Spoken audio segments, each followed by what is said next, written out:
কাশ্মীরের পহেলগামে ভয়াবহ সন্ত্রাসী হামলার ফলে ভারত ও পাকিস্তানের মধ্যে তীব্র উত্তেজনা বিরাজ করছে, যা তাদের কূটনৈতিক সম্পর্ককে তলানিতে ঠেকিয়েছে।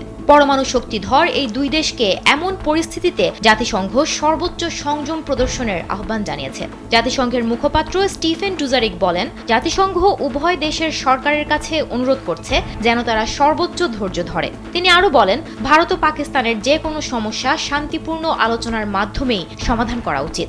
এর আগে ভারতের প্রধানমন্ত্রী নরেন্দ্র মোদী স্পষ্ট ভাষায় সন্ত্রাসীদের এবং যারা ইন্ধন যোগাচ্ছে সবাইকে খুঁজে বের করে কঠোর শাস্তি দেওয়ার অঙ্গীকার করেন। তবে পাকিস্তান এই হামলায় তাদের কোনো সম্পৃক্ততা নেই বলে এই অভিযোগকে ভিত্তিহীন বলে উড়িয়ে দিয়েছে। আর পাকিস্তানের জাতীয় নিরাপত্তা কমিটি স্পষ্ট করে জানিয়েছে, ওয়ালটন আবারও মিলিয়নিয়ার অফারে ওয়ালটন ফ্রিজ কিনে আপনিও হয়ে যেতে পারেন মিলিয়নিয়ার।